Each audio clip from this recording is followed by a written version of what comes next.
It says easier. Go ahead, Badir. No, I said they say it's easier to get a forgiveness than the permission, you know? So, so you can just go ahead and record. Yeah. Oh, this wasn't too bad. Not too many challenges here. So I'm the clinical director of PTV, and um, really happy to have folks come by. We've had a number of people in our PTV community who are all new immigrants, asylum seekers from all over the world, from all walks of life, who have expressed interest in trying to understand the media and entertainment industry here in this country. And some have ambitions of, being writers or journalists. Some left their jobs in their home countries as film producers or media folks, newscasters, etc. Everything from teachers to students. So we're just putting this forum up to help those who are a little bit further along uh, share their experiences and knowledge with newcomers who've just arrived and are exploring possibilities. Our population is majority asylum seekers, meaning that um, they're in the process of adjusting their immigration status with USCIS and not having a full guarantee that people will get asylum. And unfortunately, with the immigration system being super backlogged, we've got folks who are waiting anywhere from 5 to 10, sometimes 12 years to have even their first hearing. And with that, most folks have their work permits and are able to find employment, and work permits will expire every like year or two and you have to get it renewed, and sometimes that can be a scary process because the bureaucracy doesn't move fast enough for uh, making things go as smoothly. Sometimes it does, sometimes it doesn't. So the immigrants in our community are in this kind of limbo situation of not quite being able to put roots down, being here long enough that you kind of want to move on with life, but being a little uncertain as to what's going to happen next. Um, and we at PTV try to make it as stable and welcoming and inviting as an environment as possible, and lead people to safe connections that can provide opportunities, make use of the talents and skills that people come with, um, and make their way and hopefully make this home. So with that, I want to introduce the people who have offered to sort of be the main discussants here. And I don't know everybody's full bios or backgrounds, and I'll let you all introduce yourselves later, but I'll introduce you folks first as the discussants, and then we can go around with the rest of folks to introduce who you are. So thank you to Bader for being here. Bader's been a wonderful partner and ally, also an immigrant from Kuwait, who's just done phenomenally well in this country, navigating the education system and now having a very dynamic and exciting job at Spectrum, and has been um, coming to PTV on and off to offer perspective, do some coaching, and help people figure out the work environment in the US, and how to make your way through it. So welcome to Bader, and Bader, Yeah. you can share more about who you are. Okay. Uh, Well, thank you so much. Yeah. Yeah, just like you mentioned, I think you explained it, well. So I'm original from Kuwait. So I came into the US back in 2008 as international student. And uh, I went through getting my education at Eastern Michigan University. Throughout my experience, I think maybe one thing, but maybe I can share my experience with others if the chance allows. that I was able to get some scholarships, athletics scholarship, academic scholarships that helped me pay for my tuition. As most know, international student tuition are much higher than the local the resident or citizen. But I was able with the help of the scholarship. So there's a lot of opportunities there. But it just really, there's so much money in the university that really requires people just to apply for them. And then after my education, I came to California. I started working with the Spectrum. So I've been with them now for 7 years. I'm currently as a sales manager. Have a team in El Segundo, and so I'm here to help anyone who needs guidance, navigating, because I do hiring. I do a lot of the hiring process. So if people have some questions about maybe what some other companies are looking for and how to kind of fix their resumes and things like that, so maybe I can, whatever way I can help them, I will definitely be available to support everyone here. Great. So thank you. Welcome, Bader. Next, I'm going to introduce Sophia Namugerwa, who is from Uganda and just an entrepreneur and a self-starter, and took some coding and programming courses and is now at Sony. And we'd love to hear from you once we start off the discussion, and you can introduce yourself more as well at that point. And I'll go through the list of folks. Oksana Safranova, who is a brilliant writer and a real creative and a choreographer now, and studying at Santa Monica Community College, and is going to share her experience as well. Taras, if you are able to have sound, also came in as an asylum seeker and got your asylum, thankfully. And you can introduce yourself. I think you said you took some film courses when you were out here in LA, and now you've moved to the Big Apple. Can you hear me now? Oh, yes, we can. Okay, so I have to disconnect. All right. Headphones. I see. Okay, can you hear us? Then I can speak. Okay. Yes, so I took film classes at Los Angeles City College. It was back in 2007, from 2007 till 2010. So I finished 2 programs, film directing program and film production program. So since then I participated in student film shoots, couple of feature films. I was production assistant, assistant camera. I also directed 2 short films myself.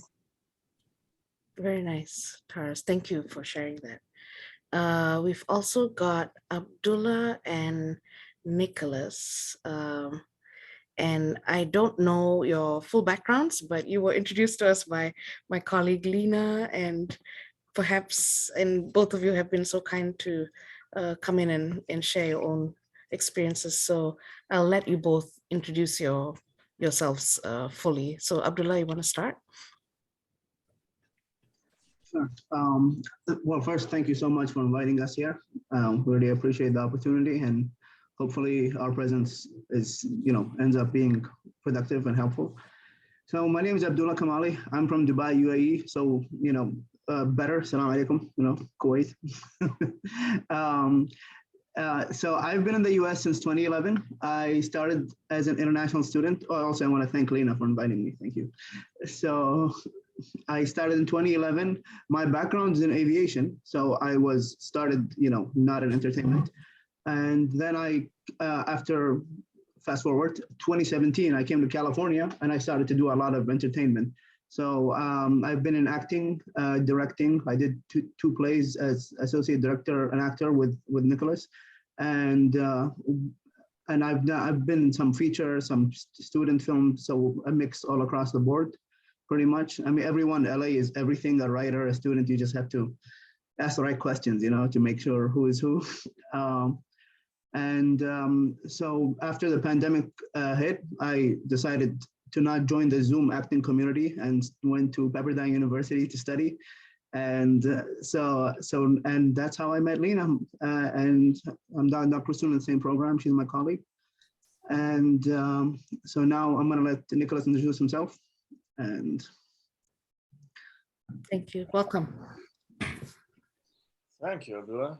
Thank you again so much, guys, for having us and for this opportunity, and hope I can give you some helpful insights. So yeah, I'm Nicholas. I'm originally from South Africa. I moved to the US back in 2014. I've been in LA the entire time I've been living in the US. So when I first came here, I was an international student. I went to AMDA, the American Music and Dramatic Academy. It's a performance arts school in Hollywood. And yeah, I studied there. I got a bachelor's degree. I graduated in 2016. Then after that, I was on my OPT. And then after that, in 2018, I went to the Edgemar Center for the Arts, which is where I met Abdullah. We did a few plays together and all that.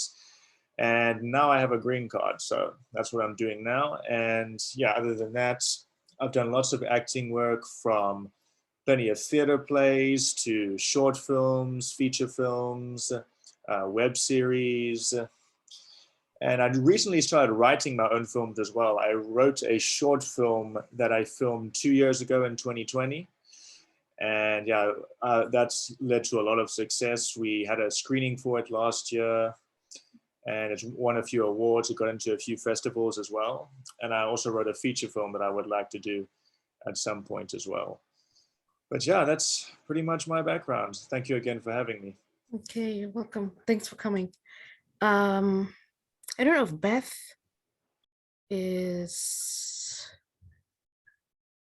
seems to be, she must have fallen off. Beth Abels is a professor at Pierce College.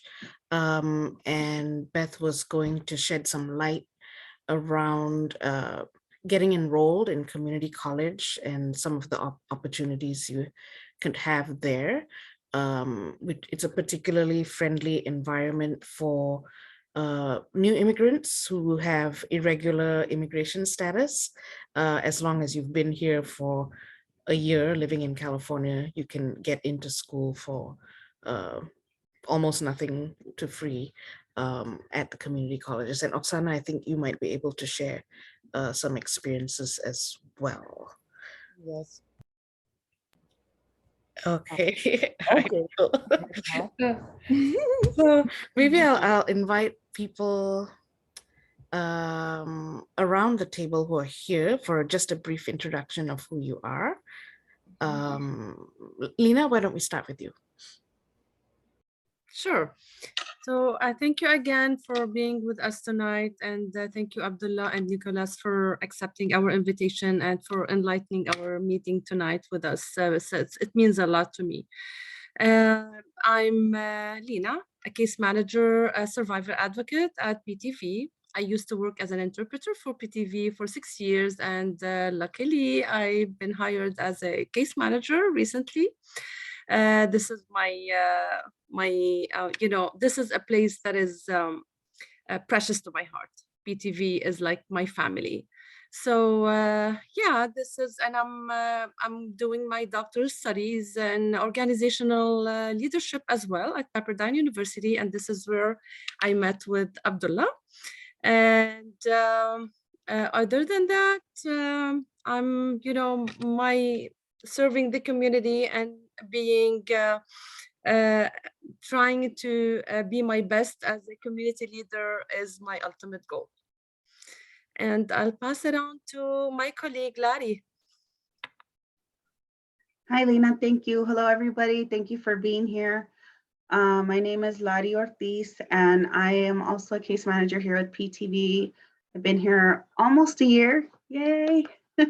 And it's just been an awesome experience, and we're all really grateful that you guys are all here to share tips and your amazing firsthand personal knowledge, so we can go ahead and share that with everyone else. So thank you. I will go ahead and pass it on to Karina.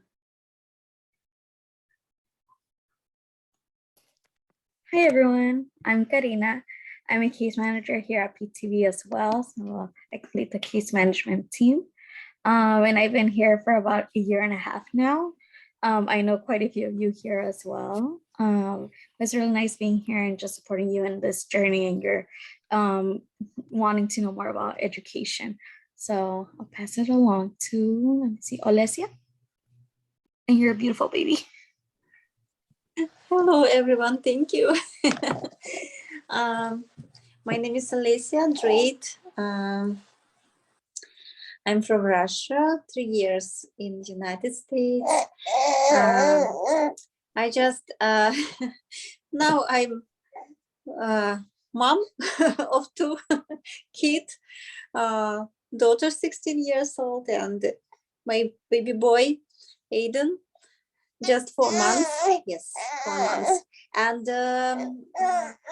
what I did in Russia, I had my own fashion shows,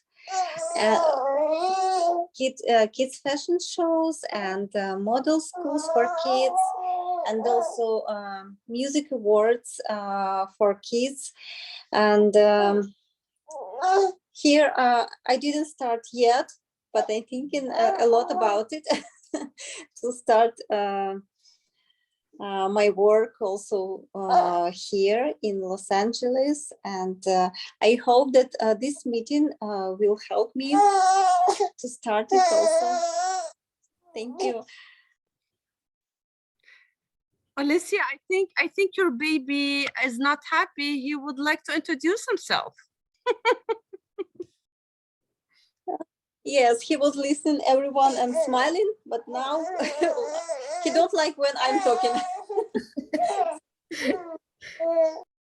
Thank you, Alicia. We'll pass it along to Amina.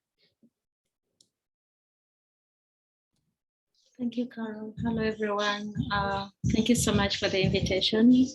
My name is Amina. I am also originally from Uganda, and I've been here since 2014.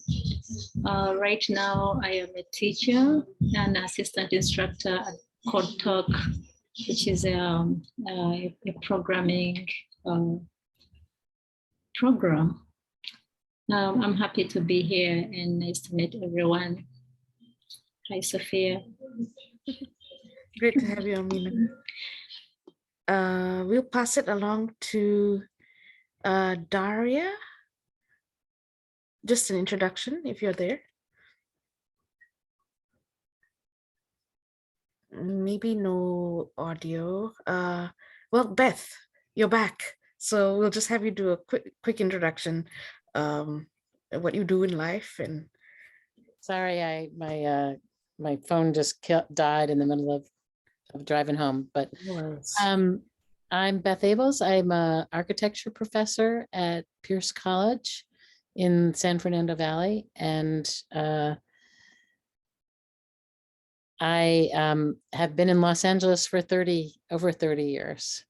So I call LA home, and I'm here in case people have questions about getting into their education or getting degrees or certificates, associate's degrees through the community college. And if I can be of any help, I'm happy to be. So nice to meet you all. Welcome, and thank you, Beth, for being here. Alban? Thank you very much. My name is Alban Gambu. I came from Cameroon, residing in Orange County, and I am an entrepreneur by profession, but currently I just got certified as a business analyst and PMP as well, project management professional. So I'm navigating in giving back to the community currently. Asylum seeker, precisely. Thank you very much. Happy to be with you this evening. Welcome, Alban. And last but not least on this call, Olusola Ajayi.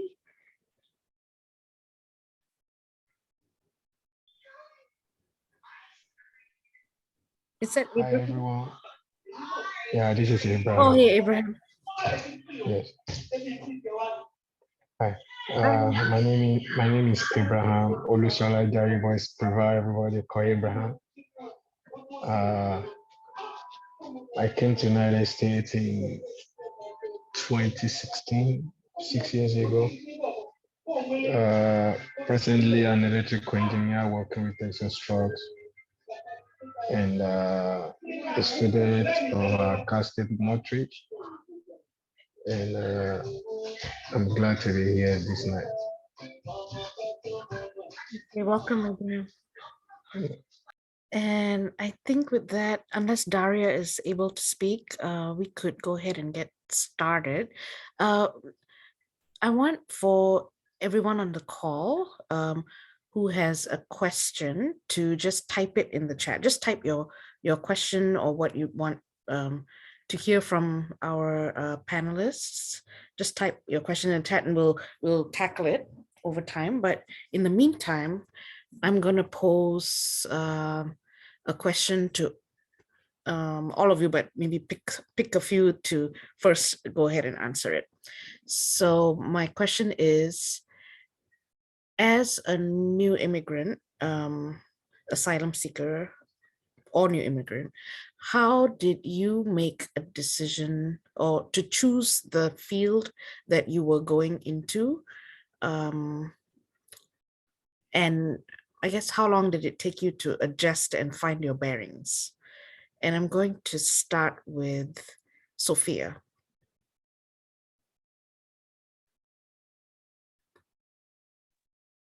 Hi, Carol. Yes, thank you for the invite. Hi, everyone. Nice to meet you all.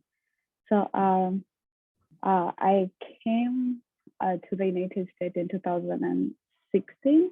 And when I came, I couldn't work. And when I had the opportunity to start working, I started doing caregiving because that's what we knew. That's what everyone knew we were doing.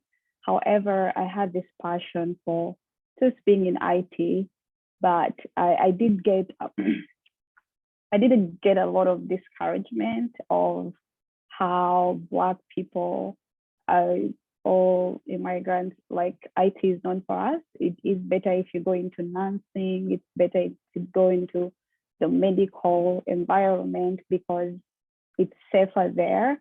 But it took me some time that I did talk to Carol about some of the things that I wanted to do. And this is all, I did not have like, I only had a work permit. And that's all I've had while I was working. But I was recommended to a program which is called Talk, where Amina is a current instructor. But I did go there. I still wasn't sure that like I still had my doubts, and I still had the doctor and nursing career as the backup plan in the back of my head in case things don't go well this side. Because in a way, I didn't have so many people that were migrants that I know that I could see and take an example of that have made it in the IT world, in the technology world. So even when I was studying, I would still go do caregiving at night. And luckily, when I got done with the course that I did, it was a course which helps women, underrepresented women, and educates them. They teach you coding from the beginning. Like, you don't have to know how to use a computer. So they taught me how to code, and I used most of my time outside of that and working to teach myself even more.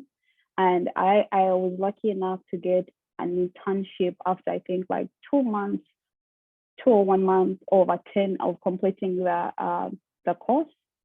And when I did, I still went to do caregiving at night. So I would go to my internship during the day. I would still go do caregiving at night. So it took me some time to get to a point to realize and accept that, hey, you're in the IT world and you should actually focus on making yourself better in this place, because that's where maybe your future is going to be.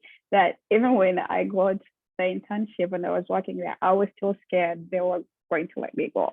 I was still scared that it's going to just disappear because I did not belong there. No one at work ever made me feel like that. It was just a feeling that I had based off like the environment that I was living in and the people around me. So and I did have a lot of support system as well. I mean, I was there, like I had a lot of people who were supporting me on what I was doing, but still I had so many doubts, obviously because of all the things that I've just mentioned. But it did take me some time, and I got to a point where I had to choose between spending my extra time going to do more caregiving work or kind of like improving myself. So if you're in the IT in the IT world, so I'm in the entertainment business, but the IT world, it keeps growing. You have to keep learning. You have to keep yourself, but it changes all the time. You have to be up to date with the changes, otherwise you get left behind. It doesn't matter who you are. But the most amazing thing about the IT world is they don't care who you are. They don't care how you look like, for as long as you can do the job. And I had never experienced that. And the other thing that I did experience there is, for some, in a way, it's the only place where I felt like I was treated like I could speak up, like my opinion mattered. I could make suggestions about stuff, and I was heard and things like that. But it did take me time to get to a point where I could even speak up, because sometimes I would be in a meeting and I would just go tell someone after, and they're like, no, next time just mention it. You know, it's okay to be wrong. It's okay to be right. But my whole point is, it did take me time to get to a point where I got comfortable that, hey, I'm taking this IT route. And then I started encouraging my friends and the people I knew to also try it out. And it has worked out for some people, it has not worked out for some. But that's kind of like my story in a nutshell. Yeah, Carol, is there anything else that you would like me to talk about? Now, what credentials did you get through Code Talk, and what did those credentials allow you to do now in your professional work? Yeah, so when I went to Code Talk, all they cared about was that you could understand the instructions on the computer and how to start a computer, how to turn off a computer, and all of that. When I completed it, it is a boot camp. It is a 5-month boot camp. They gave me a certificate. In the community that we're from, the community of immigrants, usually people underlook certificates, because there's people that have told that, hey, you can just get a certificate. And because in IT, there's so many certifications that you can get, you can learn and then present those certificates. And the other thing is the attitude that you have of that, hey, I'm new, I have just gotten this certificate and I'm willing to learn and understand what needs to be done. People will always give you a chance because of that. Not everyone, but whoever is willing to give you an opportunity. When the opportunities are there for people like us, they will take you with a certificate. So I went in, I have a degree from Uganda in library and information science. No one has, like, they don't care about my degree. All I presented was my certificate. That's how I got my internship. And after that, I have gotten other certificates, like I got the AWS certified solutions architecture. I taught myself that. I bought the certificate. I bought the class on Udemy. I don't know if you guys know Udemy. I bought it $13. I taught myself. I bought the exam. The exam is $150, and I did that. But I have just been trying to improve myself with certificates. I have not had I would like to get a master's, but I have not done that yet. But just getting certificates and just keeping myself up to date on different things that are happening within the IT environment has kept me there and has kept me across. And what do you do now and where do you work? I still work at Sony. So I started as an intern, and I was an intern for like, I think 8 months. I was an intern stroke training for like 8 months. And then I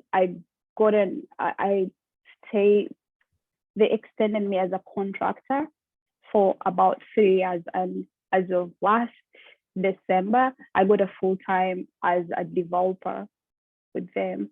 So I have been there, and last December, I kind of laughed at myself because when I got the internship, I was really scared of like, oh, after the internship, they're letting me go. So it's like, there's no way they're keeping me. But I've stayed there all this time, and I've been able to go through all these different transitions. But it's just all about learning from work and just keeping yourself like, I don't know, just educating yourself as much as you can. Thank you, Sophia. We're really, really proud of what you've accomplished, and really glad that you took this risk and are where you are right now. Thank you. I want to see if Oksana has anything to share with your journey.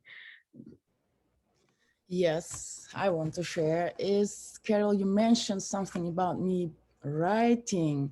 So, okay, how I started all this, I think, of course, I was depressed and so many things here, and I decided to run away from myself. But at that time, I decided to run away different direction to challenge myself, and I just went to Santa Monica College to admissions and like what I'm doing. So I'm shy, I can't speak, and I thought my English was awful.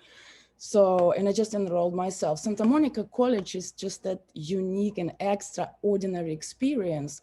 And the main thing is that for me, asylum seeker, when I see that posters that we are standing with you undocumented students, it is a safe place I've ever been in my life. And I've been in university in Russia.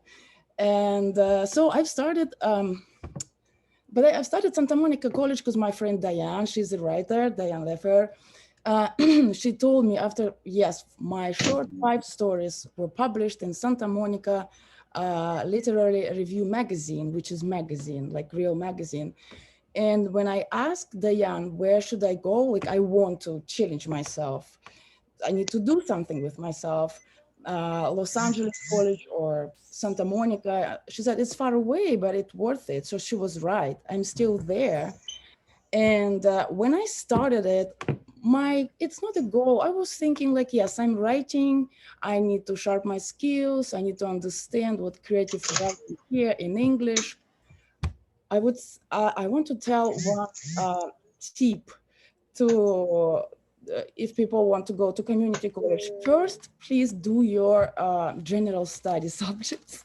I didn't know this. So general studies, you need to, it's a requirement. You need to learn something before you go to this other level. I was silly goose. I took all this history, art, and then hop, mathematics. And until it's not completed, I cannot go to my creative writing class. So I was working, by the way, so instead of 2 years, my degree, my first degree, it took me 4 years because Santa Monica, before COVID, they already suggested evening classes for degree. And even now it's in evening classes and online classes and on campus. The safety is like 100%. I mean, during the COVID, so I feel okay to be on campus and in studio, for example, in choreography studio. So I graduated, I forgot when. I graduated in 2021 with Associate of Arts, Liberal Arts and Humanities. And the thing is, I never got to this creative writing course. I never, ever.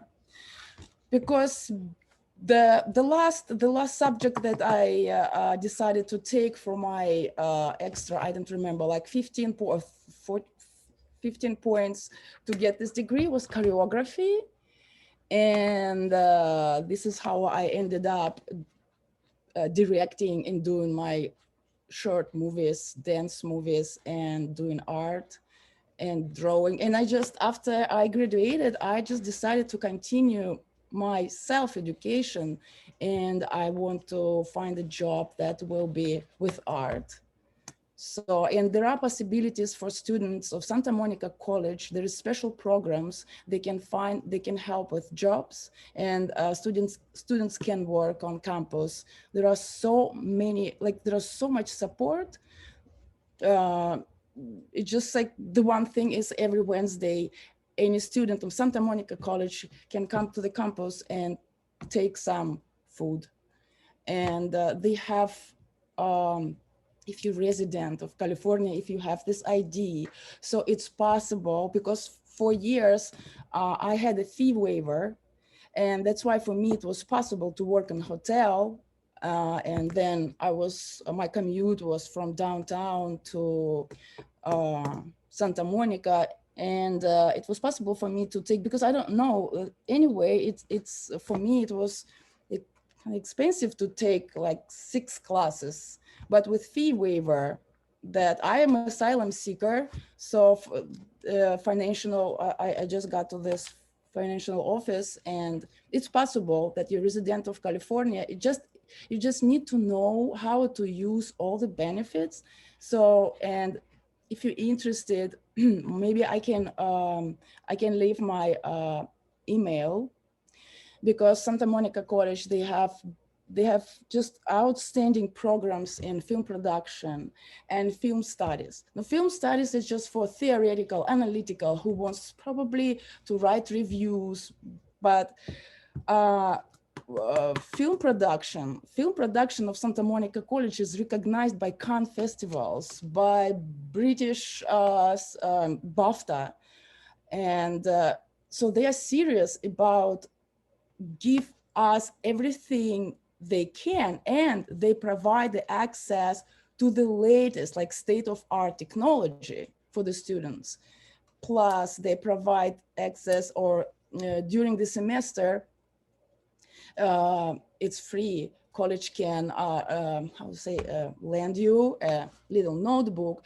So besides that, it's unique and it's outstanding in teachers. I had a twice bad experience, but it's like, okay, whatever, it happens. The teachers are just amazing. I just want to tell you one thing, that so I graduated, and I decided to be with choreography because this will help with my book. my first idea to go to Santa Monica College and to get to the writing courses. But now with this choreography classes, so I'm just like expanding myself. and it helps me to work on my book. Plus I'm just getting new knowledge about like choreography. It's the body and it's the mind. And what the main thing for me, what happened in Santa Monica College, that right now I can speak even with my broken English and looking at all of you, and that I said yes, because that's like public speaking, like, no way. I'm sitting in my cave and I'm happy. So that Santa Monica College gave me that, I don't know, it's just like you need to be, just don't be afraid to be afraid and brave. So, and I will, I don't know, I had so many things to say. It's just like, so film productions, film production, film studies. And by the way, for Alessia, I don't know much, but I think the fashion designers faculty is just something too. There are possibilities after that. Santa Monica College, it's 94% that you can transfer to highest educational like institution. Santa Monica College is the only one in the nation community college with such a rating. And it is unbelievable how I've never seen in my life such a support. I've never seen in my life. I was just like shocked. And I even had A's for mathematics. So that was shock too for me, because I was. So I don't know if you have some questions about filming and choreography or art department. So that can be so many possibilities to be involved and to study. Because for example, the end of the February, I'm involved in performance. I don't know how I'm supposed to do this. In front of people, gallery, that was my winter class, which the name of it is performance class. And it's possible for us asylum seekers who has already the card to be in Santa Monica College and use the benefit of scholarships and fee waivers and to go into the journey. Santa Monica really helps with it. That's, I don't know what else. Great, thank you, Oksana. Very exciting to hear your journey. I was gonna ask if Taras had something to add since you kind of took maybe a similar path as Oksana while being an asylum seeker.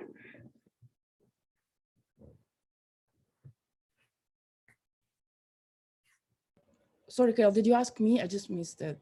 Taras, next to you, on my screen anyway.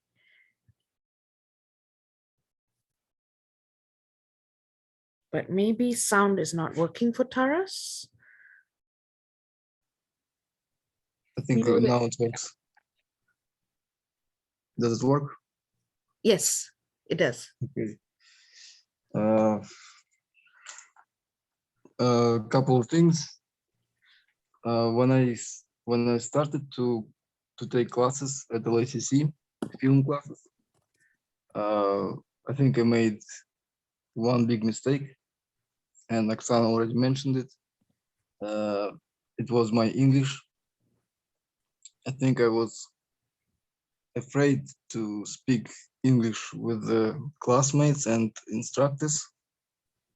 But I think I made a mistake because there were people who didn't speak better English, but they participated. But I was afraid. So now I think I encourage other people to speak, even though if they make mistakes, I don't think that classmates would judge. I think they will understand. So that was my first mistake. Second mistake, also Oksana mentioned, is general education. So I only took film classes. I received 2 certificates, and then I stopped going to school. So I think I didn't take mathematics and few more classes to get, I think, biology or physics, something like that, to get my AA degree. So that was what I did wrong. And do you feel like you did something right? Yes, I think I took all of the cinema classes that was possible to do. I think I took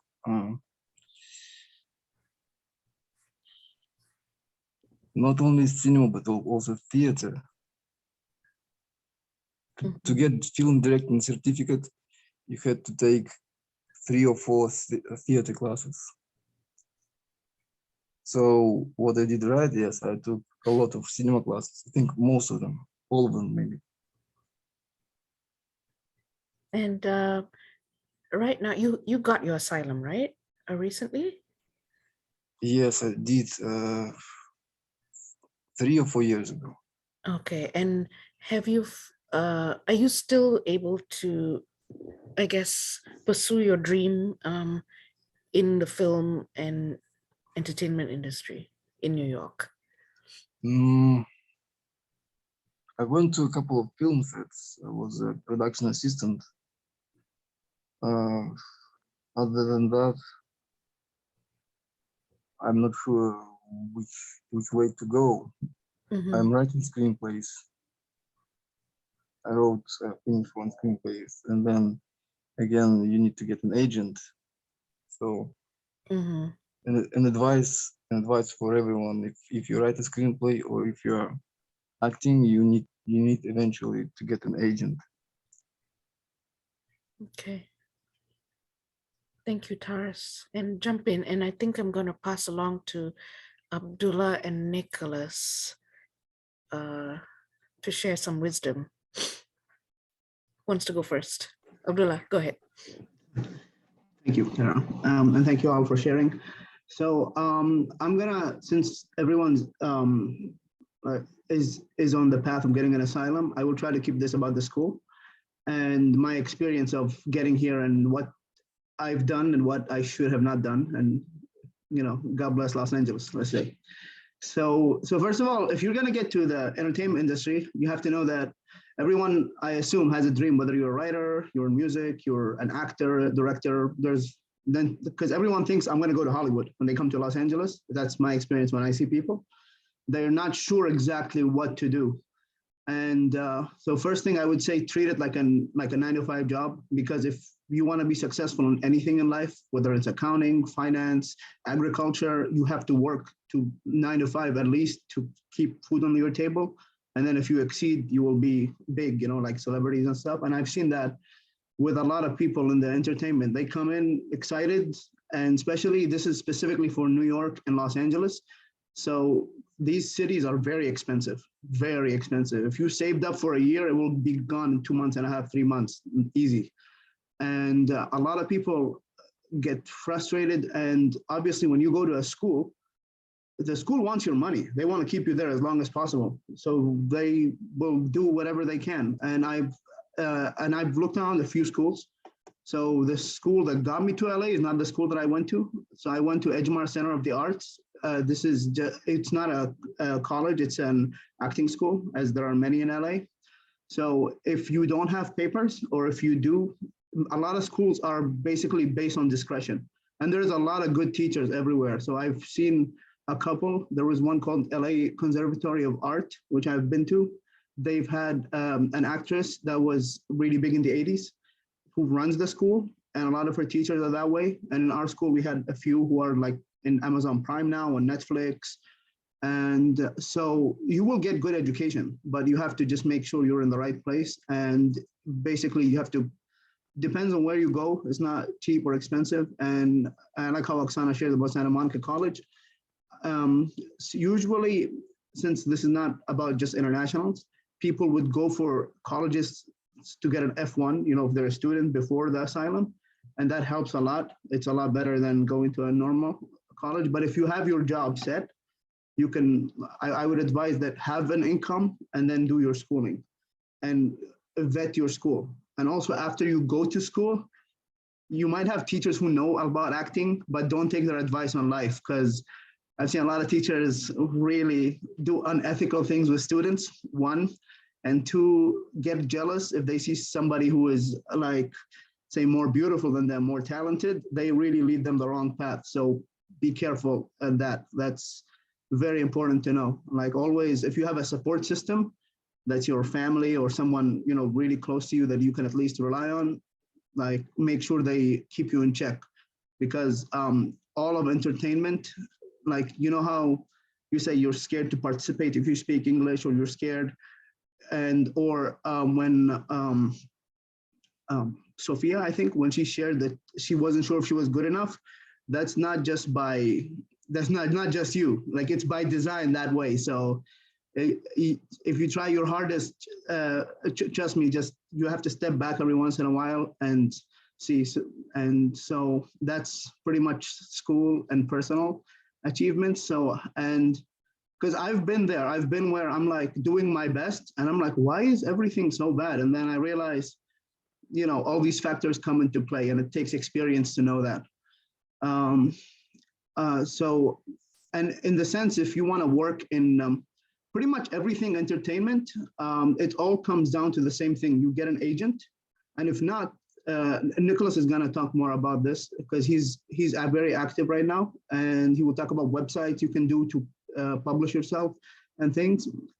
So the only thing I want to add here is that if you have a work permit, that's good. Just go for it. Just audition as much as possible, write as much as possible, try to direct or be part of groups as much as possible.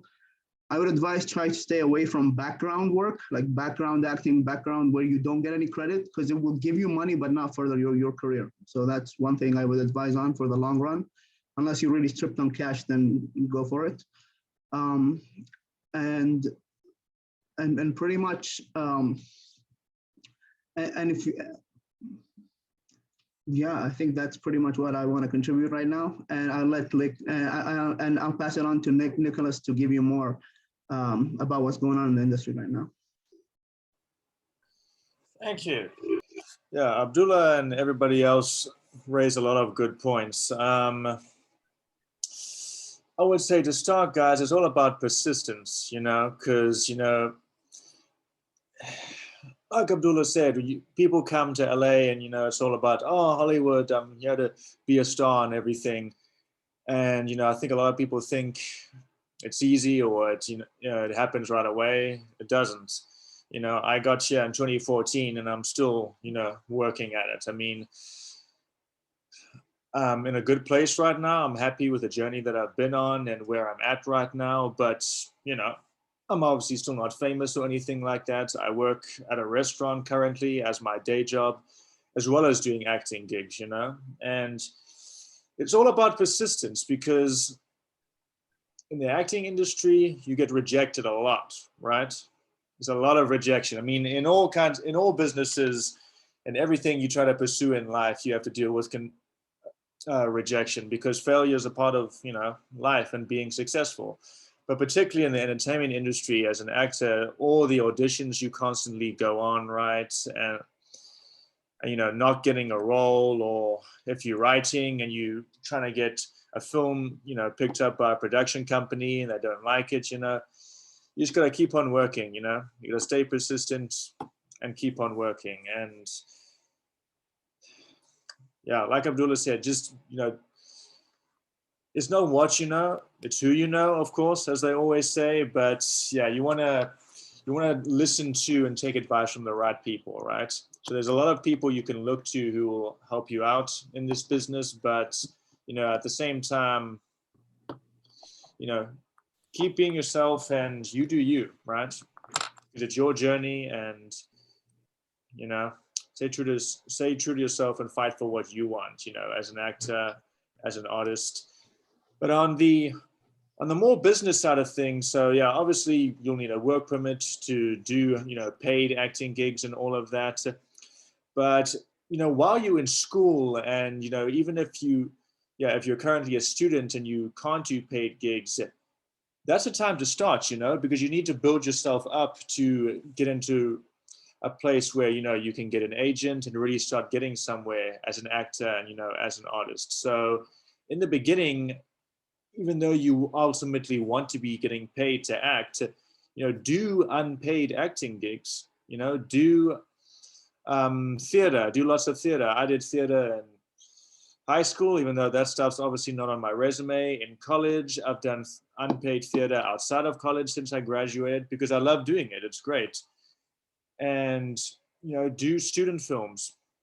That's a great way to get stuff for your acting reel as well, which, for those of you who don't know, an acting reel is a very short video that you need, you know, of you basically acting as multiple characters in different projects that you have done, which is a very important thing to have as an actor when you submit, you know, to agents and managers, and also when you submitting for auditions as well.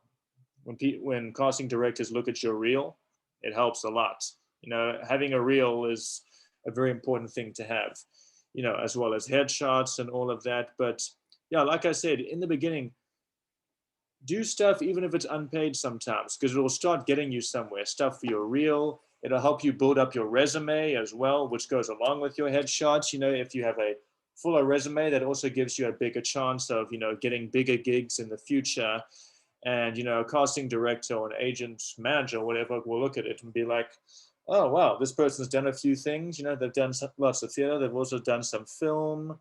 Oh, they write as well, or they also did projects that they produce. You know, if they see that you've been working at it and you've been doing it as much as possible, then, you know, they're obviously going to take you even more seriously and realize, right, you mean business, you've been working hard. This is a person I would like to work with, you know. So that's yes, Abdullah. Oh, I just wanted to add to what Nicholas said, that that's a good way to find what you want from the entertainment industry. Because I came from a place where we don't know America's entertainment industry. We thought everyone who was on TV was famous. But that's a good way to know if you like comedy, if you like improvising, if you like to be a drama, if you like to be in television. It's a good way to know, because if you know where you're going, you know who pays for those people. You know, if you want to be on Netflix, on Amazon, you know who writes the paychecks. That's very important.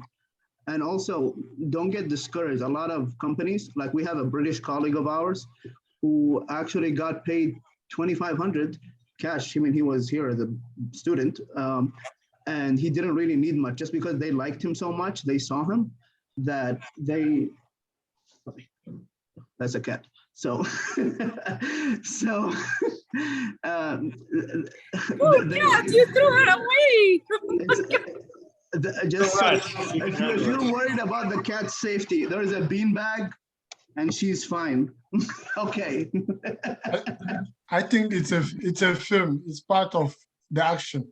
Yeah, exactly. Always look, if you always take things seriously, don't be distracted by anything. That's the biggest thing I would say, like these things will happen. Sometimes they come in forms of cats, sometimes more dangerous things. So just, be aware of your surroundings.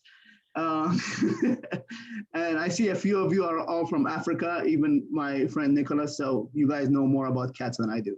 So, the big ones in our part of the world. Exactly. So, okay, now I forgot where I'm just going. So anyways, long story short, do your work and be dedicated, and it will work out. I've seen it. Obviously, if you have a work permit, it's a lot easier. And I know people who work for a year or two and they really make it they make small roles. Some of them make it bigger, but it does work. So I just wanted to add to that point, if y'all will take anything, persistence is key. And I'll just pass it back to Nick. Absolutely, yeah. Thank you, Abdullah. That's a very good point that you brought up. Yeah. And see, what I was going to say in this, I covered resumes, headshots, reels. Oh yeah, the specific website. So one of the best ways to find auditions and submit to projects and get projects is a whole bunch of casting websites. Profiles that they have. There's one specific for LA, and then ones that are like all over the country, and even related to projects that tour other countries and all that. But yeah, there's lots of ones from Actors Access. That's one of the main ones. I'm on that. There's Actors Access, and then there's also LA Casting and Casting Frontier. LA Casting and Casting Frontier is specifically commercially based. They do have film projects and modeling gigs and a whole bunch of other stuff on those. But I remember when I signed with a commercial agent a few years ago, and back when I just had Actors Access, those were two of the websites that they specifically asked me to get. And yeah, there's plenty of other ones. There's also Backstage. I don't use that one, but a lot of other people do, and it works, quite a lot for other people. The agency I'm with now, we have quite a few. Yeah, we have Actors Access, LA Casting, Casting Frontier. Most of my auditions, my current agent's gotten me is through Actors Access, but they also have this new one that they created recently called Casting Workbook, which is another one. They're all very different, but especially in the social media age now, and ever since self-tapes became a thing, submitting an audition, which is literally recorded, that you can record on your phone, or some people do it with a camera or on their computer.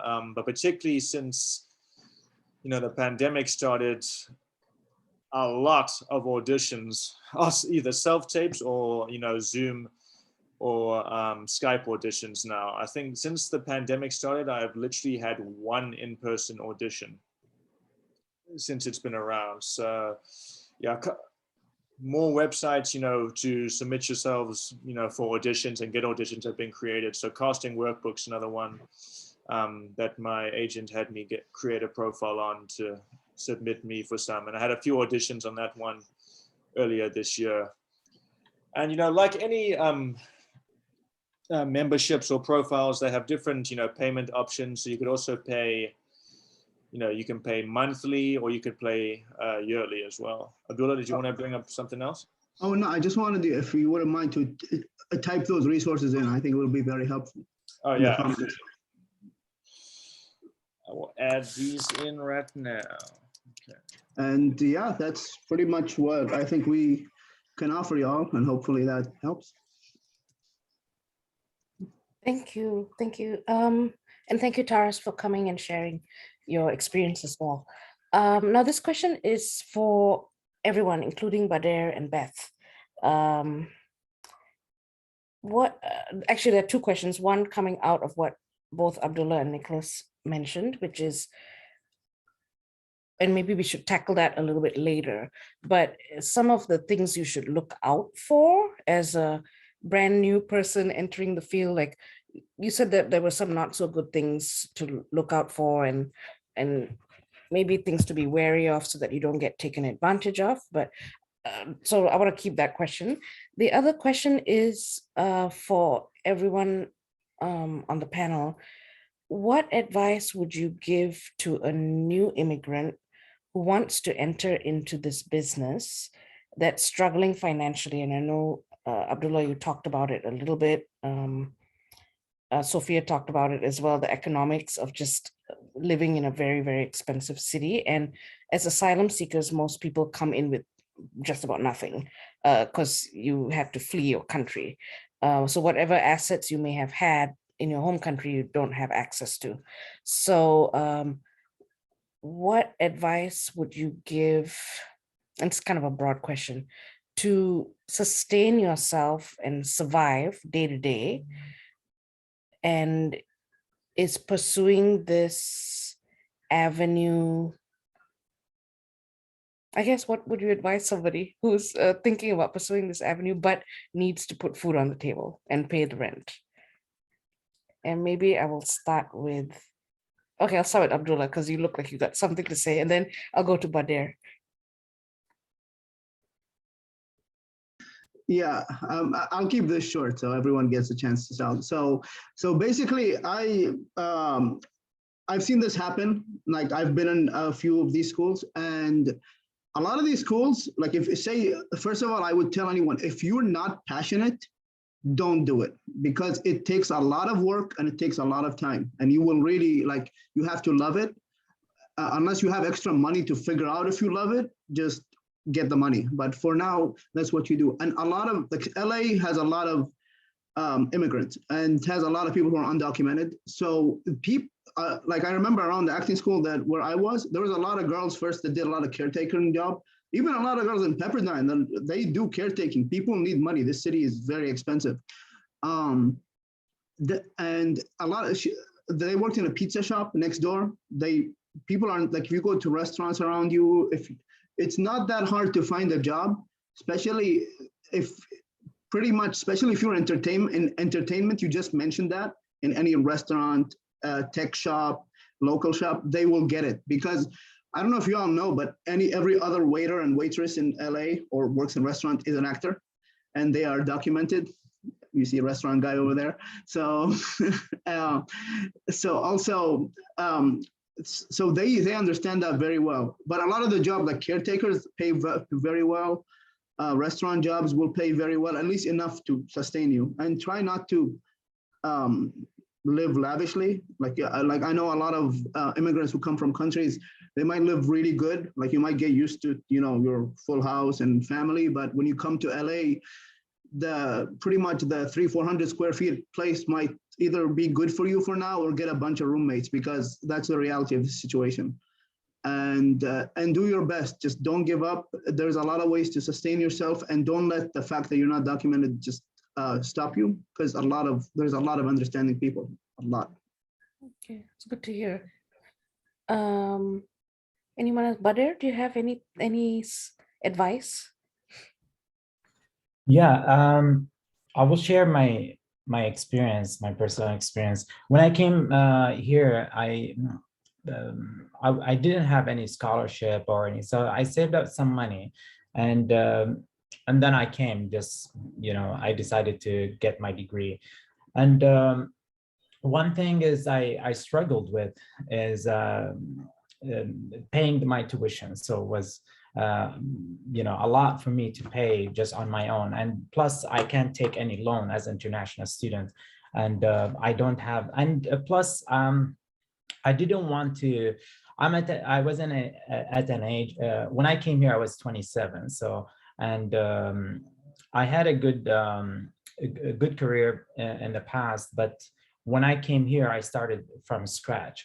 And I didn't want to get to the point where I start calling my family to send me money, because I'm at an age like I shouldn't be depending on someone else to pay me my tuition. My family, they wanted to help me, but I said, if I can't make it here on my own, I'd rather go back home than staying here and asking for money. And but I found ways to pass through this by one time I was actually working out, and I run pretty much every day. And one of the coaches in the university approached me and said, "Do you want to join our team?"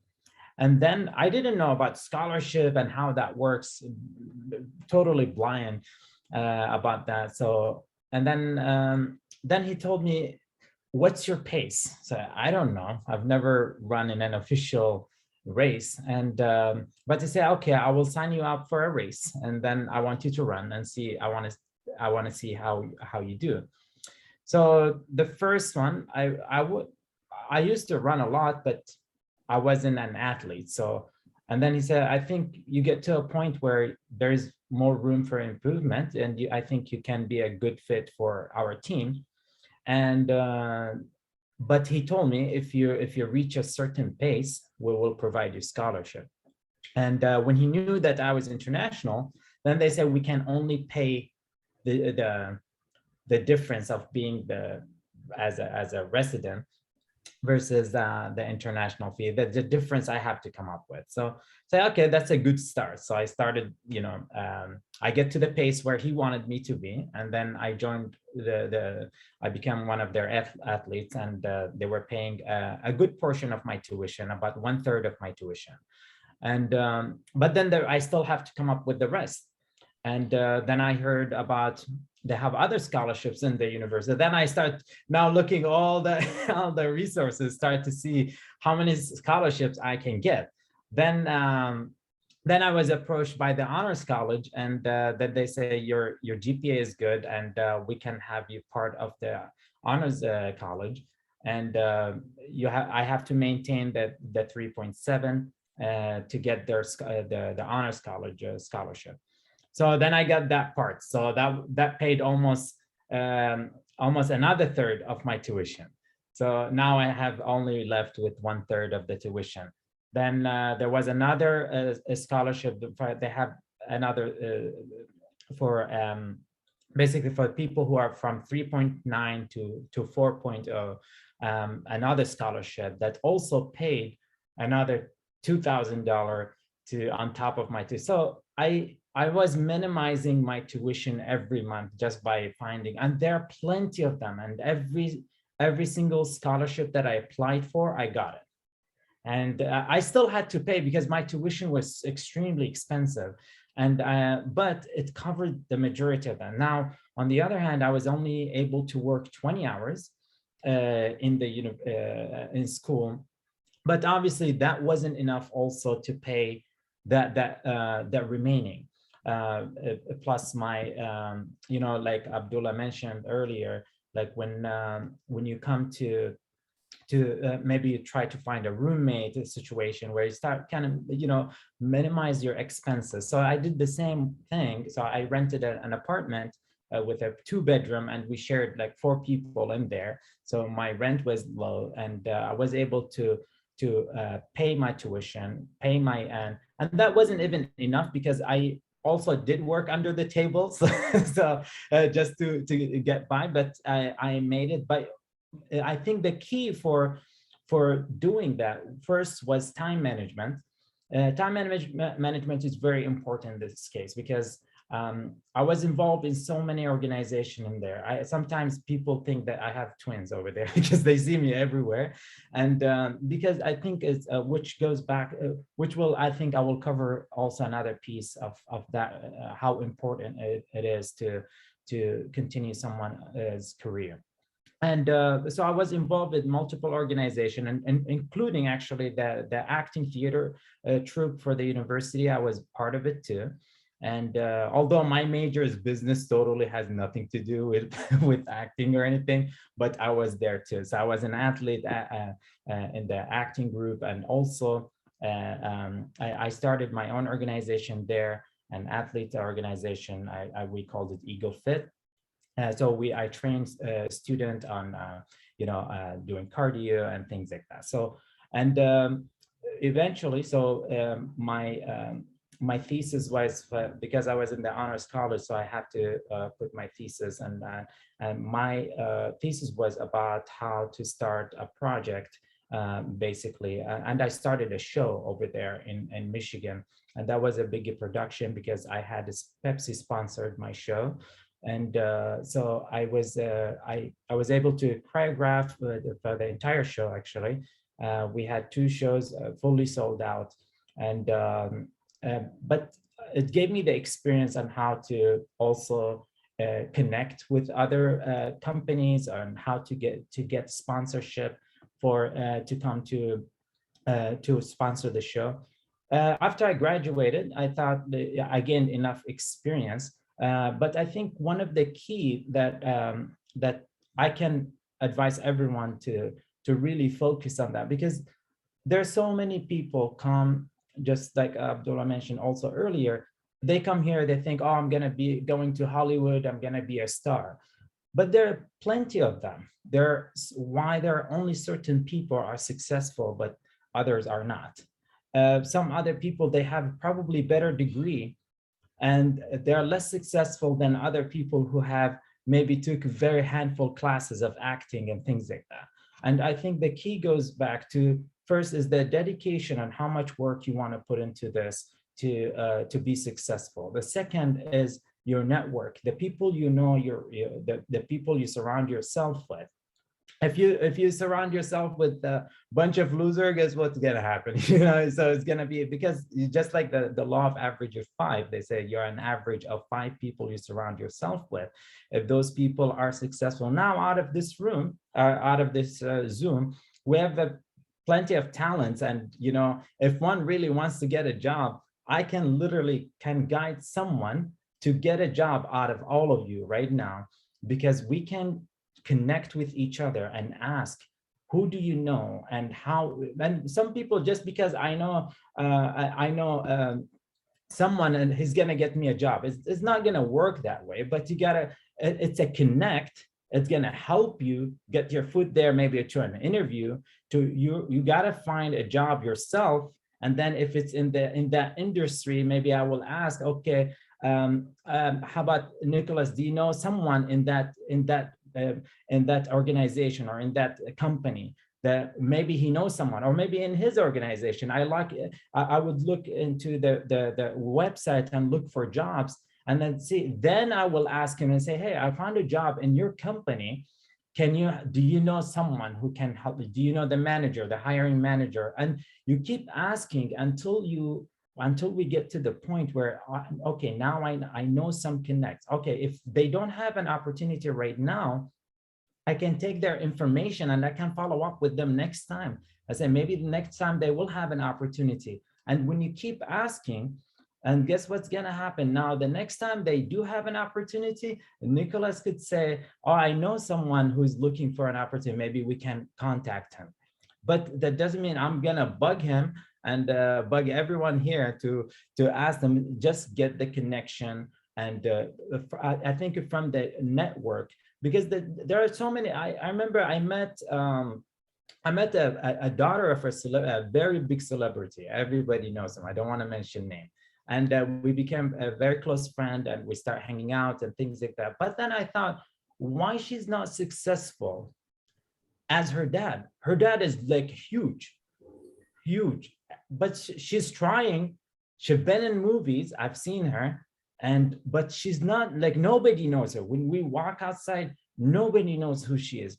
Why she's not as not that she's her dad is a better actor, or there are so many very successful people and they're better actor than those successful people, but they never get to that point. But because they're not as dedicated as they need to be. Because if someone is like, I think one point I kind of want to comment on Abdullah, he said, like, you got to treat it as a 9 to 5 job. I would treat it a 9 to 10 p.m. job, like, because if you want to be, we have to be different than the average people. Because if we become just an average, for me, I always tell my team, you got to be the outlier in when you perform your job. You want someone to take you out of the equation and say, this guy is messing up the average of the average person. We got to take that person out because we keep the averages good. When you have so much talent and so much passion, so much, we got to be at that point, because when someone wants to be successful, because otherwise, what would be the difference between me or someone else who's working the same amount of hours, or the same, there are plenty of us. If we're an average, there are plenty of average people, but we got to be beyond the average to be successful. And I think really the key point is networking and keeping it treated as just, I always refer things like to sales. I've been in sales now since 1998, so maybe some of you were not even born there, but in anything, we can always relate it to sales, because sales is an approach in even a communication right now. If I'm trying to convince someone about something, I'm selling you an idea, right? And but in order to be successful, we gotta surround ourselves first with the right people, spend more time than the average people, and network as much as we can.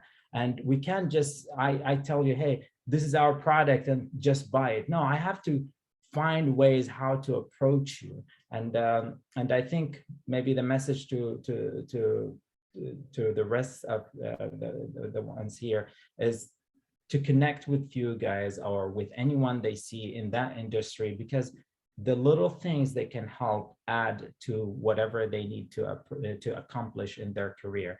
And I think we have a great panel here, and they can ask questions and reach out to them. And I highly recommend with everyone here, they list their phone number here and type it, because there are some people eventually you may reach out, and don't be shy to reach out and call and be that annoying person. That's fine, because I think everyone here is to help, and they will be happy to help. So don't be afraid just to pick up the phone and say, just any advice, any question can be, because we've been all in this situation. And for me, I wish I knew some people when I first arrived to the US.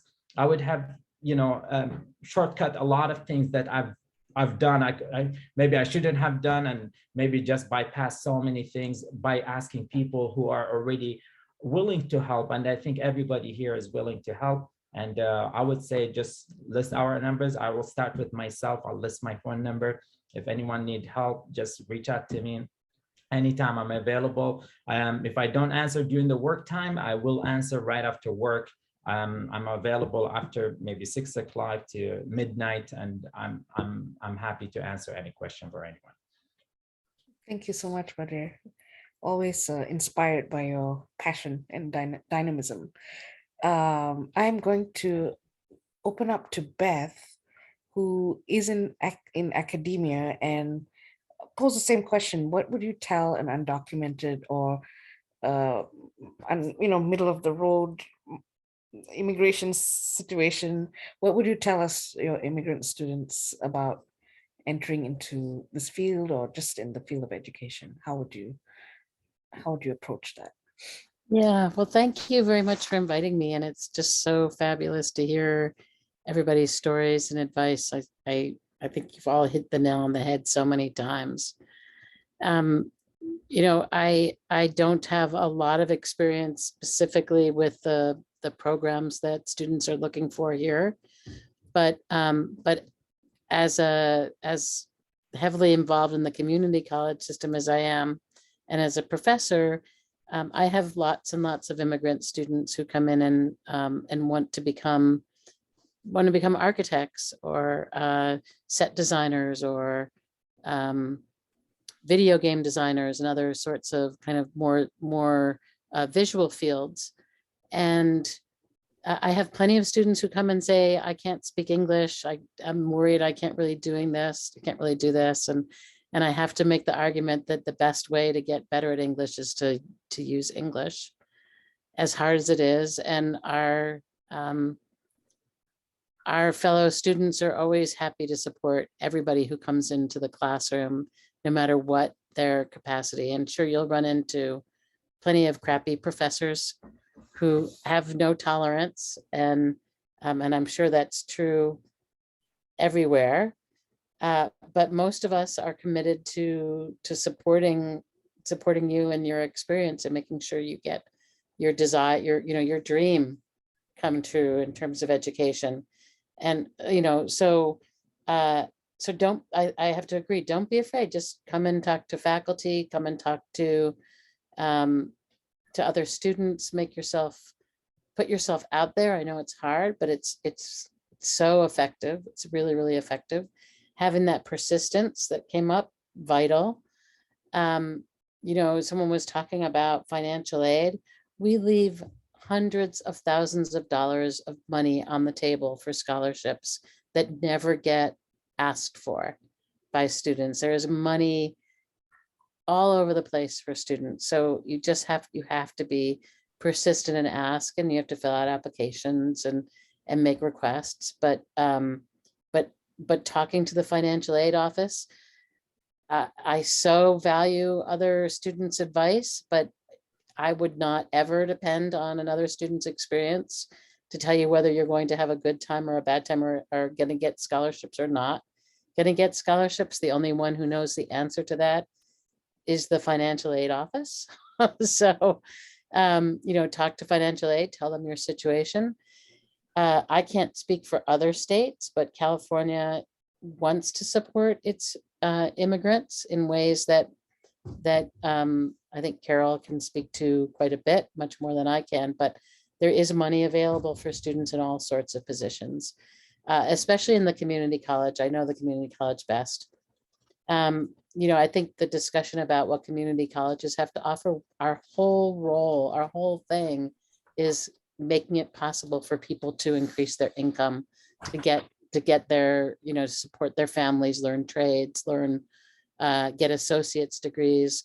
I think if you, the general education discussion, if you want to get a certificate, that's fabulous. There are many fields where all you need is a certificate, and that can take 1 semester or 2 semesters, sometimes 4 semesters. Architecture certificates are 4 semesters. Not all fields value certificates in the same way, but most career technical education fields do. And so you wouldn't necessarily need to take your general education courses if you want to just get a certificate. But the general ed courses are what you need for your associate's degree.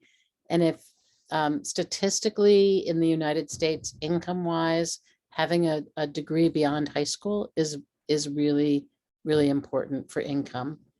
So, certificates are great, especially if they're going to take you into positions, and many do. The backup plan is an associate's degree if you don't want to go on to do a bachelor's or a master's. Community colleges are the lowest cost schools. So I can't speak to international tuition, but we're on the bottom in terms of expense. And we have the most support networks put together to support students around that. Most community colleges are not, they're state funded. So money is available to you. The tuition is as low as it can be. Then there are, universities, which are 4-year. Community colleges are 2 years for associates. Universities are 4 years. If you want a master's, you'd have to go to a university as well. And they're going to be a little bit more expensive. And then there are private colleges that tuition is going to be more expensive at, and then there are private for-profit colleges. And so something to watch out for is it a private nonprofit school or is it a private for-profit? And a private for-profit can cost you a lot of money, and there's no guarantee you're going to get your, well, that's not true for all schools, but there are many that will provide you with the same education you could get as a community college for 10 or 15 times the amount of money. So you want to keep those kinds of things in mind. It's a lot of information, I know, but there are trade schools that teach what community colleges teach that charge a lot more to do it. And I think building a network, that's how you get work. Doesn't matter what field you're in, it's who you know. And it doesn't mean that you have to meet somebody who's going to give you the job. I mean, I know that came up earlier. It means that people hear about things, right? Somebody who happens to hear about something that opens up. And so it's important to do things like be on LinkedIn or other networking resources that are going to provide you with access to people in your field. Those are good ways to hear about the kind of positions that are coming up, and to get to know, if you're in education, get to know your faculty. Some faculty are well connected and can help you find work. And many of the schools have programs with internships and job placement. Lots of faculty know people who are hiring. We're in the industry, so it's a good way to get an idea of what's possible. But I think grit, persistence, believing in yourself. You are valued, immensely valued, even if it feels scary and hard. What you bring to the table is so highly valuable and so vital for this country, so vital for these communities to hear your voices. And so please, use them. I don't know. I think that's all I can think of at this point. But if you have questions, I'm going to put my email in the chat as well. Thank you. So there are, I guess, a couple questions. A couple of questions. There were a couple of questions for Beth, but I do see Lena's hand up, so I'm gonna have Lena go first, and then we'll circle back to you, Beth. Thank you so much, Beth, for your valuable insights. So, and I actually, your insight triggered my something that I would like to, an advice that I would like to also give to our participants tonight, based on my educational experience, background in terms of education as an immigrant. When I came to this country, I came with a master's degree, and I was also pursuing my doctoral studies in Lebanon. And I came here and I found out that, although it's accredited, so it doesn't have to be a master's, doesn't have to be a doctorate. What I mean is, even if you will have to restart here, with a new degree that may be lower than what you got in your home country, that is fine. That could be much worth than a higher degree from your home country while being here. So you need something that really fits you, that gets you into the market, into the field. So let's say, for example, and I give example by myself, although I had a master's and I was doing my doctoral studies in Lebanon, I found that maybe I thought that pursuing a new master's here would be much worth than completing a doctoral degree from Lebanon, which I had to do. So I did restart from the beginning, doing another master's, and now going to and this was the cornerstone of the doctoral studies that I'm doing now. So the long story short, and my advice to you is always think what can get you to the field here, what can get you to the market, and how can you get to the system the easiest and the best way to do it. So yeah, don't just to be disappointed and think that, oh no, I had a bachelor's or I had a master's and I already did that. How can I go back and do the same thing? It's not going to be the same thing because it's a different environment and a different system. Thank you. Thank you, Lena. And I think that also highlights a little bit of what Sophia had brought up before, that Sophia did a lot of self-study on Udemy and just getting all of those certificates, and it helped without having to go through the whole 4-year bachelor's degree or master's degree and get you into a really lucrative position at Sony. So you're right, very right, Lena. It's about kind of channeling your passion in the right direction and having faith in yourself that you can achieve what you want to achieve when you're really committed to that mission or field, and bypassing some of the traditional ways of going through to the top. Couple of other questions. I know that there are some people on this forum who may not have audio, who used to work, for example, as camera people or building sets in the background, or doing makeup, whatever it's called, for film. Is it the same? Is that path to careers like that similar to what, for example, Nicholas and Abdullah, you folks are talking about? Or are there different ways to get in there, like through the unions, or is it more of a networking thing, or how? What is your knowledge of that area? Go ahead, Abdullah. I wasn't sure if this was directed to us or to the people who who don't have audio. So Nick, you can unmute and jump in whenever you like. So they are pretty much, I like what Sophia said about her getting certificates. So pretty much these industries depend, each industry has a different route. Obviously, if you're studying engineering, you need a degree and then you're gonna get hired. That's basically, but if you do computer, they don't care. They just want your coding skills, your internet skills. If you do music, you can get a degree in music, but people don't care. Acting is the same. Makeup artists is the same. I know a few makeup artists that they have really beautiful Instagram pages and their work is phenomenal, like body makeup art, face makeup art, Halloween art. You just, like, a lot of them get hired just by looking at their page. So, I mean, you can obviously study cosmetics and do all that, but that's not the path. People will tell you this degree will help you, all these marketing schemes. America is known for commercials. So, but each one is different. Even camera people, as Nicholas mentioned earlier, that if you have your own show reels, like if you've directed a movie and they can see your work through your website or social media, that's a lot more valuable than getting a degree in it. Obviously, you need the right education to get to that level of work, but if you practice, you will get there. And I would just advise to know your industry, because it's a lot cheaper to do research than to pay for something that you won't use. Thank and you. if you want to add anything, Nick.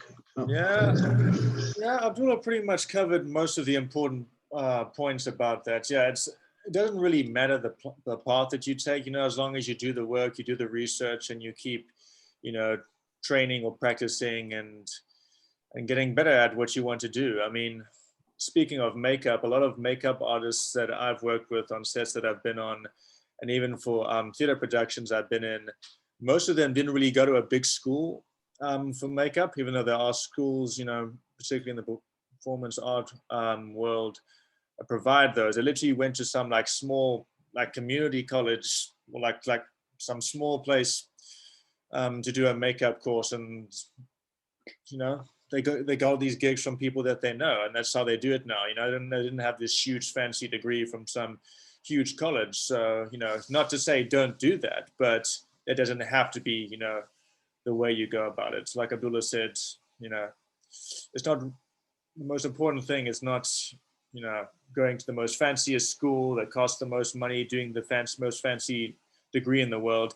Anything you guys are able to do, both on a financial side and, a personal side as well. Just, do your research, keep working hard, and you can make it happen no matter what your resources are. Thank you, Nick.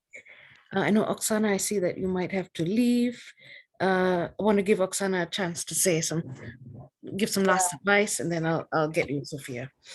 Okay, I need to leave because I have my homework. I need to choreograph my piece for performance. And so I think I was listening, by the way, and for me, there are so many advantages because I'm still a student and I'm asylum seeker, even just adjusting the case.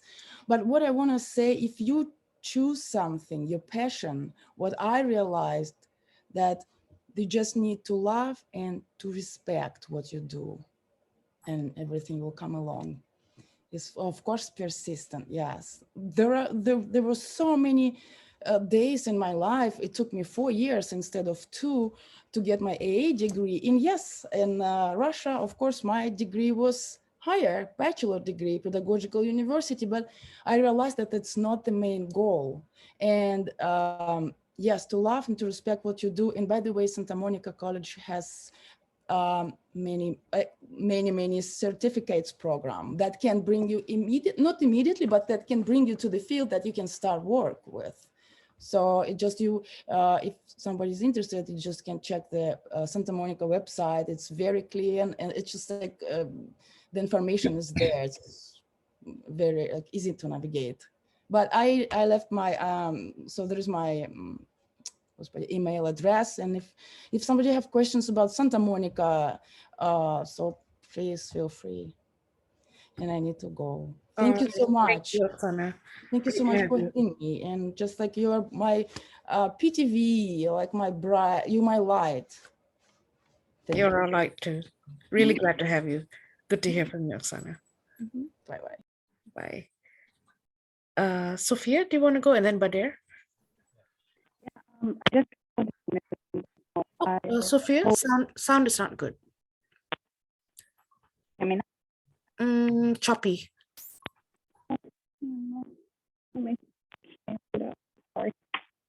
So while you get settled, I'll go with Badir, and then we'll come back to you.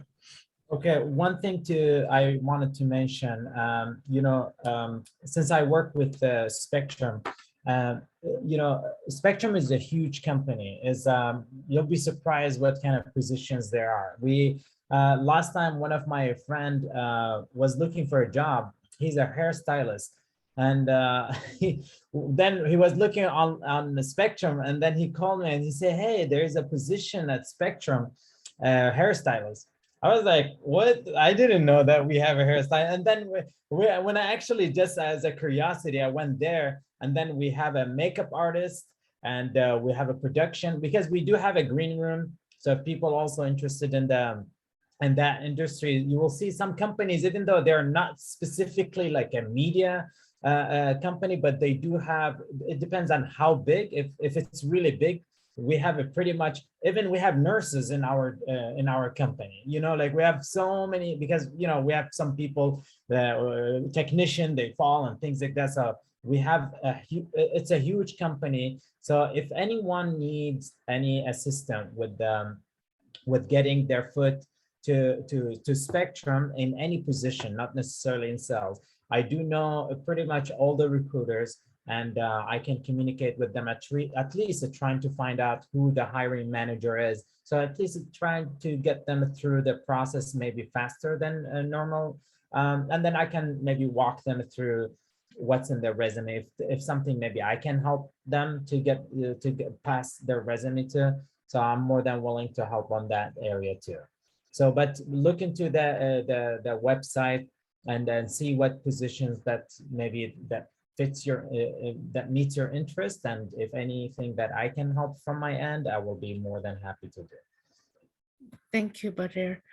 Now there are some questions in the chat. I think Alicia, you'd asked about your daughter who's finishing high school, and a couple of people, Beth and Oksana, had responded. Do you have any more questions on that piece? Not sure if you're available. Olusola, I'd encourage you to talk to Beth about the architectural program, or maybe we're probably going to hold a series of other forums on education, and maybe we can tackle that one at another forum, or you can check in with Beth about the architecture program if that's what your goal might be.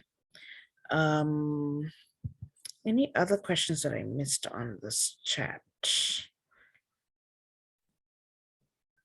Okay, from Elisa, I'll try to contact with College Trust. Awesome. Santa Monica or Pierce or any of the community colleges, your daughter would be able to go for very little or free. And I want to circle back. Oh, Sophia, are you good? Let's try your sound. I think so. Yeah, good. It's good. Yeah. Okay.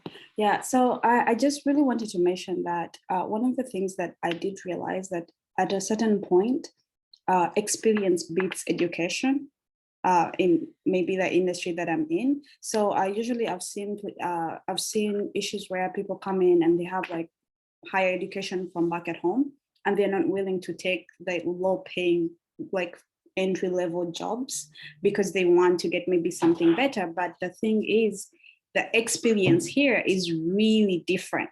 So my advice is usually like, if you can get something that gets you in like gets your foot inside the door, it's very good to take that.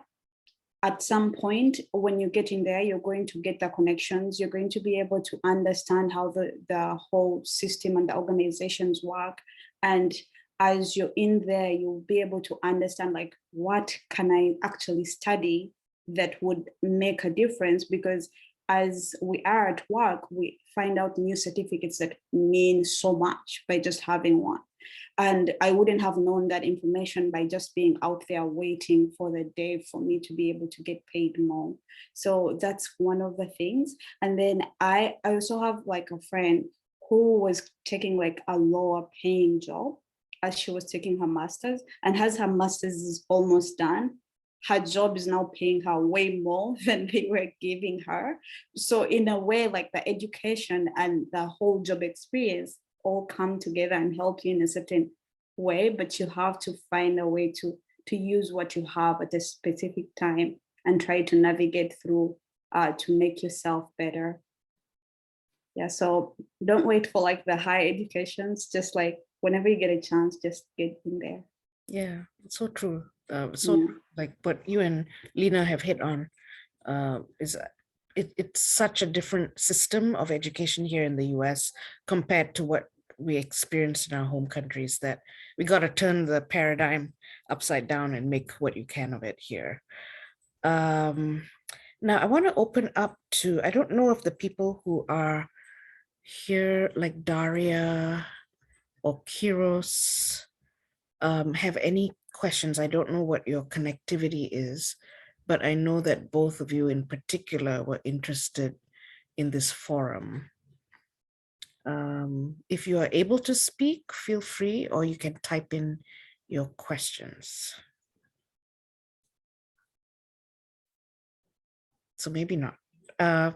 Anyone else on this group have questions? The last question I wanted to hit on was some of the vulnerabilities that people unfamiliar with the industry or new immigrants might, or women might have to navigate in this field, and perhaps Abdullah or Nick especially might want to hit on that, but as long as there are no other questions from the floor.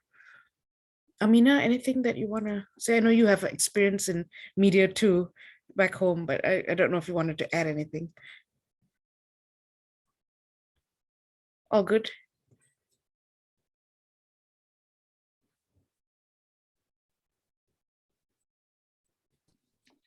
No, Cara, so pretty much almost everything has been said. One of the biggest challenges, like one of the speakers mentioned, was the money versus the career. And like Sophia said, you know, it's better to go for a low paying job. And that's really good advice because while we insist on the jobs that give us money, like Uber, there is not a lot of career growth. So just that for me, basically, what I'm getting out of the, you know, I've just stepped into this career world. It's now 2 years, but it is the big takeaway for me is the soft skills that I did not realize come really so important. The attitude, the ego, you know, things like, you know, working on your communication, that really could be a big hindrance in your success or in your journey. But other than that, yeah, thank you everyone for sharing. Thank you, Amina. So I will go back to that question about what to look out for in the field, in the industry, that what not to get into, or what to be aware of. Go ahead, Abdullah. So I will take this question. First of all, especially for women, safety is very, very important. And I've seen this firsthand. So if you're an actress, okay, any of the entertainments that includes acting or camera work, and a casting director asks you to meet up, make sure you meet up on a set or in a location and do not go to his apartment. I know this might seem like common sense to a lot of y'all, but trust me, a lot of people don't know, especially immigrants who come here that are very young, like women on 18 or young, like in that age range. And you would see a lot of those cases on the news, like those scandals, they happen more than you think. So make sure that they go to a set and make sure that it's during daylight hours and it's in somewhere that is safe. There's a lot of sketchy places in LA, and I'm pretty sure New York as well, and many other places. And if you have to go, something that's really high paying and you want to go, make sure that you send your location out to someone and take a friend, preferably a male friend if you can. If not, take another female friend with you, and be careful. Just keep track, send your location, and know where you're going. And there's a lot of people here that kind of fake promise in LA, like, oh, why are you doing this? Why are you trying to act? Why are you trying to produce? Come with me and I will, pretty much they invite you to a pyramid scheme. They want to make you sell Herbalife, those kind of people. But in acting, it's a little more specific. They will try to get you to do stuff. And a lot of them will transition into from acting into pornography, into a lot of different things, and they end up even like doing things that their parents will not be very proud of. Let's just say that. So just make sure that like it all starts by one step. You meet one wrong person and it all goes downhill. So I would be very cautious about how we talk about networking a lot, but also people who you don't think about in terms of financially, like emotionally, and just who you surround yourself with. Just be careful of that, and try to look out for those cues. And I know it's like for a lot of us, common sense, at least at this point in our lives, is probably like basic, but some people do not know that. So it's very good for them to listen to seek advice if they're not sure what to do. Yeah, and Abdullah, just to echo you, maybe I would put it in a maybe different setting. Maybe they know, but when someone is excited about the field, someone is excited about going forward, they just accept the offer and they go. So they wouldn't really realize what they're going through. Thank you. And to add to what Lena said, sometimes yes, and sometimes they have no choice. Like say like I've seen them say they will invite you to parties, right? They will invite you to places to go and you spend a lot of money. So they intentionally get you broke and then you have no choice but to go because you really need something. So it's good to watch out for those things. And some people know, and some people unfortunately really don't know. Because just so y'all know, especially actors, they don't have a profession. They learn how to fake being other people. So whenever you meet actors or actresses and they don't have that sense that, oh, like they're bad at being fake people. So they are, like, you see where I'm going with this? So even sometimes with common sense, they're like, oh no, everybody does that. This happens everywhere. It's like, well, just, it doesn't. Just, but yeah, as Lena said, just be careful and yeah, just try to be safe out there. Thank you. Nick, anything to add? Yeah, Abdullah and Lena brought out some really good points, and yeah, those are definitely some good advice, you know, that women should pay attention to, you know, avoid having to deal with the horrible things that, you know, unfortunately a lot of women have had to deal with in the past, not just in the acting industry, but in general, but also other things like being scammed, for example. And I definitely speak from experience, yeah. You know, as people who move to America to, you know, achieve our dreams and achieve what we want to do and be in life, there are a lot of scammers out there that, you know, Abdullah and Lena were talking about, who, you know, we're basically their biggest targets, you know, because we come here, we want to achieve this, and they prey on people's dreams, you know, so they're going to do whatever they can to take advantage of you. And, you know, aside from, you know, avoiding creepy, you know, casting directors and, you know, producers, you know, the Harvey Weinsteins of the world, even avoiding things like scams, for example. So if you're looking for an agent or a manager in the business, right, to see if this person is legit, there's some easy ways you can look at it first. First of all, there's a saying, agents and managers don't come to you. You go to them, right? You need to look at agencies and management companies' websites and submit to them. And then if they're interested in signing you, they will contact you once you have contacted them. So if some random person says to you, hey, I think you'd be good for this, blah, blah, blah, blah, that's a bit of a red flag. Also, if a random person comes to you in public and says, hey, did anybody ever tell you that you'd be a great model and, oh no, you should be a part of my business? It's a random person you've never met before. Obviously, do not trust them. Another big thing is if they ask you for money, because, you know, a lot of the main points of scams is to try and get money off of, you know, not idiotic people, obviously, but, you know, people who are young and, you know, still got a lot to learn and, you know, who prey on people's dreams and hope, as we mentioned. So if they ask you for money, that's another big red flag, right? Agents and managers, for example, they do not get paid until you get paid, right? So if somebody asks you for money, and they try and be clever about it sometimes. I mean, I've had lots of people try and do this for me. It's like, okay, all we need now is just for this project, we need to help you pay for this. And oh, we just need like this. It's like a little submission fee you just need to pay. No, absolutely not. So if they ask you for money, absolutely say no. And guys, you are allowed to say no in general, right? I mean, what are they going to do? They're going to ruin your life, your reputation, because you refuse to do something you're not comfortable with? It doesn't work that way.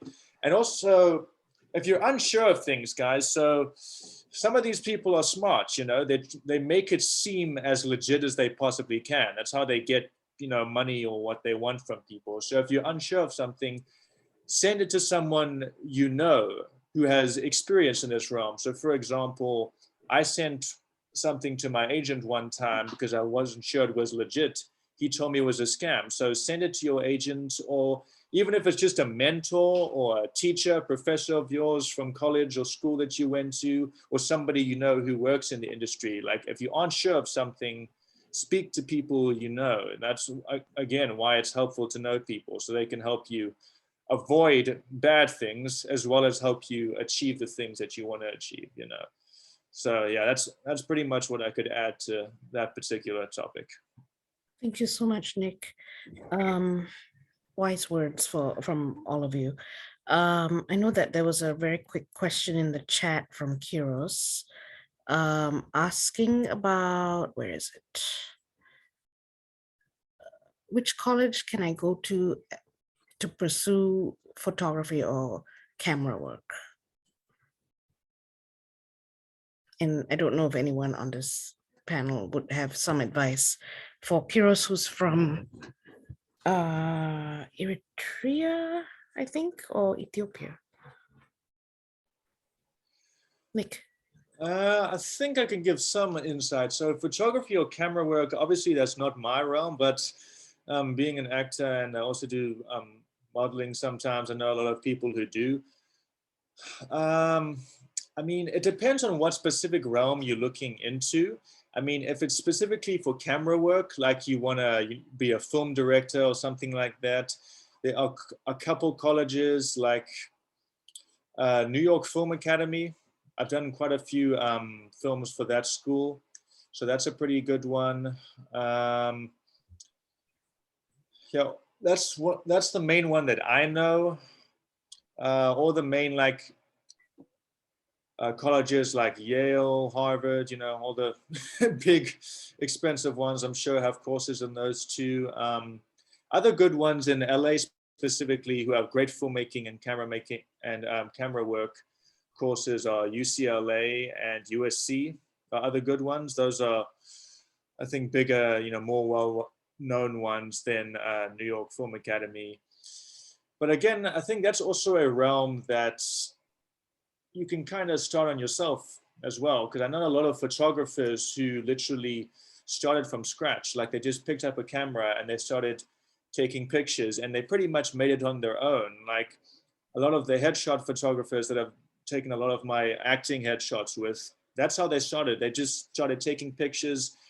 They created a website for themselves or they posted on social media and they promoted it more and more. They got their work out there so they could establish themselves to a point where they can could start charging people and start doing it professionally. But yeah, that's, like I said, photography and camera work is not the main thing I do. It's mainly acting and writing now as well. But yeah, there's a few people. If you wanna, I'll leave my number and email as well. I know a few photographers and all that. So if you have any questions regarding that, I'd be more than happy to get you in touch with someone who actually does it and has more experience than me in that realm. Thank you, Nick. Well, it's about that time, just past 9:30, and really, really, really appreciate all of you sharing your wisdom and your insight and your honesty and your own journey. I think that really makes this such a meaningful and richer space and forum, and really appreciate your time. And I just wanted to open it up for anyone to just share any thoughts, last minute thoughts or words. This forum has been recorded and we will definitely make it available to everyone on the panel, as well as I think it will land up being posted on our YouTube channel. PTV has a YouTube channel. But yes, we can somehow figure out how to share it with you all.